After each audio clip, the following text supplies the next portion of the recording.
सलमान अली आगा, उसको कप्तान बनाया गया उस फॉर्मेट का जिसमें वो परफॉर्म ही नहीं कर सकता। वन साइडेड मैच में पाकिस्तान इंडिया से हारा और वर्ल्ड कप से आउट हुआ। इंडिया से कंसिस्टेंटली 3 मैच हारे। अब ये भी कमाल परफॉर्मेंस है कप्तान की। पीएसएल में भी मौसूफ 9 इनिंग्स में कोई 112 रन बना सके। शान मसूद की टीम में जगह नहीं बनती। ऑस्ट्रेलिया को आप देख लें, किसी भी पिच पे जब वो आते हैं प्लेयर्स उनके, वो परफॉर्म करते हैं जब टीम फॉर्म में होती है। शाहिन शाह अफरीदी ने पीएसएल जीता, लास्ट लाहौर कलंदर्स को जितवाया, चैंपियन बनवाया और जाहिर है बहुत इंप्रेस हो गए। कप्तान चेयरमैन पीसीबी की मर्जी के बगैर नहीं बनाया जा सकता। कमाल कर दिया। फिर बांग्लादेश गई टीम और उसके बाद हम वनडे सीरीज हार के आ गए। पीसीबी की ओवरऑलिंग पहले की जाए, स्टेडियम्स की रेनोवेशन भी की, नए भी बनाने की बात कर रहे हैं, वो सारा कुछ अपनी जगह मौजूद है। सलमान अली आगा को T20 से निकालना पड़ेगा, वो नहीं खेल सकता वहाँ। थोड़ी क्रिकेट थोड़ी सियासत के साथ मैं हूँ अयाज खान। दोस्तों,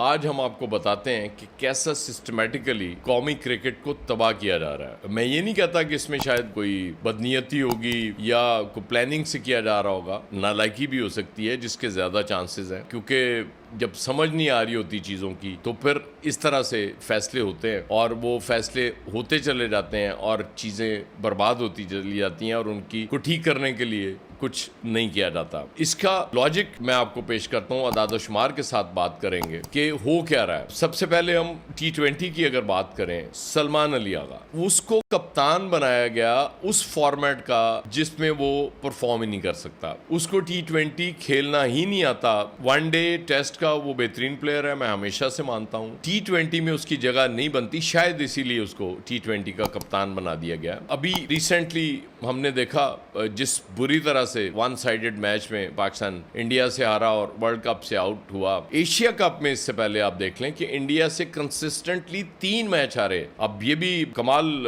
परफॉर्मेंस है कप्तान की। और एशिया कप में ही अगर हम आप देखें तो मौसूफ ने टोटल 45 रन बनाए थे 4 मैचों में। ये परफॉर्मेंस है कप्तान की। फिर टीम सिलेक्शन ठीक नहीं थी, बाबर आजम को 2 डाउन खिलाया गया, जबकि हम उस वक्त भी कह रहे थे कि भाई उसको खिलाना तो ओपन कराओ वरना उसकी टीम में जगह नहीं बनती। मुसलसल शिकस्तें। अभी पीएसएल में भी मौसूफ 9 इनिंग्स में कोई 112 रन बना सके, हालांकि 5 करोड़ 85 लाख में कराची किंग्स ने उनको लिया था। उससे पहले वो इस्लामाबाद यूनाइटेड की तरफ से मुसलसल खेलते रहे और जो T20 के कोच माइक हैसन के बड़े फेवरेट थे और यही कहा जाता है कि वो चाहते थे कि कप्तान वही रहे और उनकी कप्तानी हमने देख ली। इसी तरह अगर हम शान मसूद की पहले भी बात कर चुके हैं कि शान मसूद की टीम में जगह नहीं बनती। उनकी परफॉर्मेंस सबके सामने है, ना उनसे बैटिंग होती है ना उनसे कप्तानी होती है, लेकिन इसके बावजूद उनको मुसलसल कप्तान बनाए रखने का मतलब ये है कि आप नहीं चाहते कि कौमी क्रिकेट टीम टेस्ट मैचेस में परफॉर्म कर सके, क्योंकि जो कप्तान 15 में से 11 मैच हार जाए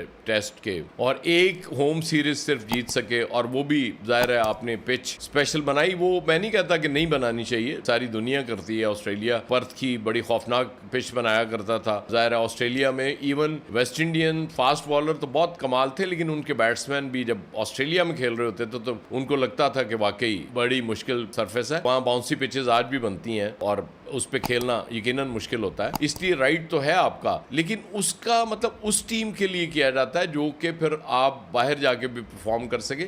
इसलिए आज के दौर में पिचेस ऐसी ही बनती हैं। ऑस्ट्रेलिया को आप देख लें, किसी भी पिच पे जब वो आते हैं प्लेयर्स उनके, वो परफॉर्म करते हैं जब टीम फॉर्म में होती है। इसके बाद हम बात करें शाहिन शाह अफरीदी की। शाहिन शाह अफरीदी ने पीएसएल जीता, लास्ट लाहौर कलंदर्स को जितवाया, चैंपियन बनवाया और जाहिर है बहुत इंप्रेस हो गए उसकी कप्तानी से वो हमारे पीसीबी। और स्पेशली कप्तान, मैं जब भी कप्तान की बात करता हूं और मैं उसकी जिम्मेदारी हमेशा चेयरमैन पीसीबी पे इसलिए डालता हूं कि कप्तान चेयरमैन पीसीबी की मर्जी के बगैर नहीं बनाया जा सकता। जब तक चेयरमैन पीसीबी गो हेड नहीं देता आप कप्तान नहीं बनाते। शाहिन शाह अफरीदी कप्तानी आपको पसंद आ गई, वेरी गुड, आपने कप्तान बनाना था ना, तो T20 में बनाते, आपने वनडे में बना दिया, कमाल कर दिया। फिर बांग्लादेश गई टीम और उसके बाद हम वनडे सीरीज हार के आ गए। वही नाहिद राना जिसने आपको पहले टेस्ट की दूसरी इनिंग्स में 5 आउट करके हराया, स्पीड बहुत ज़्यादा थी, वही स्पीड हमारे प्लेयर्स उसको बर्दाश्त नहीं कर सके, सामना नहीं कर सके और हम मैच हार गए। अब तीनों फॉर्मेट्स के कप्तान जब गलत होंगे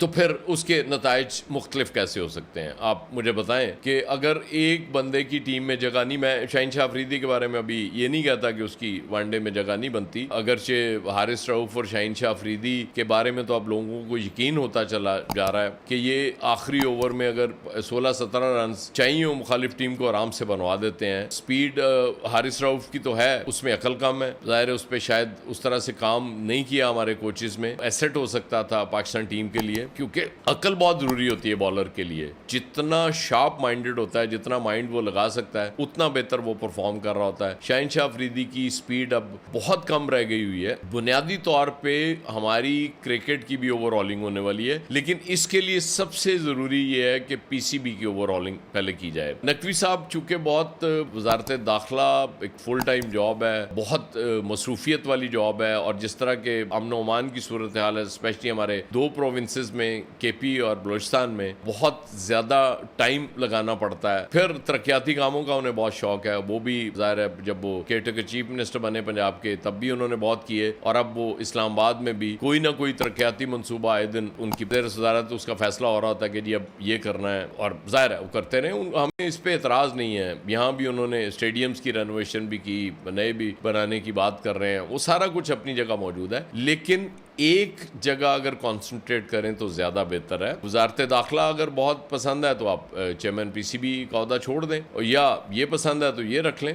बहरहाल इस पे फैसला तो अरबाब इख्तियार ने करना है, प्राइम मिनिस्टर साहब करें या गवर्नमेंट करे या जिसने भी करना है, ये हम तो नहीं कह सकते। लेकिन क्रिकेट के लिए ये ठीक नहीं हो रहा। आपको सबसे पहले सलमान अली आगा को T20 से निकालना पड़ेगा, वो नहीं खेल सकता वहां। शान मसूद को बाहर बिठाना पड़ेगा, आप जो उसको ओहदा देना चाहते हैं दें, जितनी मर्जी बड़ी पर्ची उसके पीछे है उससे भी हमें फर्क नहीं पड़ता, उसको कर लें। शाहिन अफरीदी को अब आपने ओडीए का बनाया, चलें कुछ अर्सा देख लें, शायद कोई परफॉर्मेंस बेहतर हो सके। लेकिन ये थिंक टैंक को बहुत सोच विचार के बाद ये फैसले करने की जरूरत है, और एक बार right man for the right job अगर आप फैसला कर लें। अभी मैं ये इनको सजेस्ट नहीं कर रहा कि किसको आप कप्तान बनाए ना बनाए, उसकी वजह ये है कि वो फिर चीजें और तरफ चली जाती हैं। लोगों को लगता है यार शायद आप किसी प्लेयर की, खास प्लेयर की फेवर करने के लिए बात कर रहे हैं। कप्तान जिसको भी बनाए, मेरिट पे बनाए, हमें नजर आए कि ये प्लेयर इस फॉर्मेट में बेहतरीन परफॉर्म करने वाला है, फिर किसी को एतराज नहीं होगा। क्योंकि इसी तरह अगर आप लेके चलते रहे अपनी टीम्स को, तीनों को, इन कप्तानों के साथ, तो यकीन करें मुस्तकबिल बड़ा तारीख है पाकिस्तान क्रिकेट का। जब तक आप बेसिक्स अपनी ठीक नहीं करेंगे, और नकवी साहब बाकी चलें ठीक है, आप वो दोनों पोर्टफोलियोज रख लें, वो आपको अगर पसंद है, लेकिन खुदा के लिए ये जो आपने सिलेक्शन कमेटी रखी हुई है, ये जो प्लेयर्स आपने बहुत ज़्यादा जिन पे आपको एतमाद है एक्स प्लेयर्स पे, और जो फैसले कर रहे हैं, इनको कम से कम तब्दील ज़रूर कर दें। कोई ऐसे प्लेयर्स जो अभी रिसेंट क्रिकेट खेले हों, जिनको सारे फॉर्मेट्स में खेलने का तजुर्बा हो, उनको लेके आए। और सरफराज का मैं समझता हूँ अच्छा फैसला है एज कोच टेस्ट टीम का, लेकिन वो जाहिर है जब टीम ही ठीक नहीं देंगे, जब कप्तान ही उसको ठीक नहीं देंगे, तो वो उससे परफॉर्मेंस कैसे ले सकेगा। बेहतर ये होगा कि कुछ इस तरह के प्लेयर्स लेके आए जो क्रिकेट के फैसले कर सकें, क्योंकि आप तो खुद तस्लीम करते हैं कि मुझे क्रिकेट का नहीं पता, तो जिनको पता है उनको तो जिम्मेदारियां दे दें। यकीन करें चीज़ें बेहतर होना शुरू हो जाएंगी। बहुत शुक्रिया।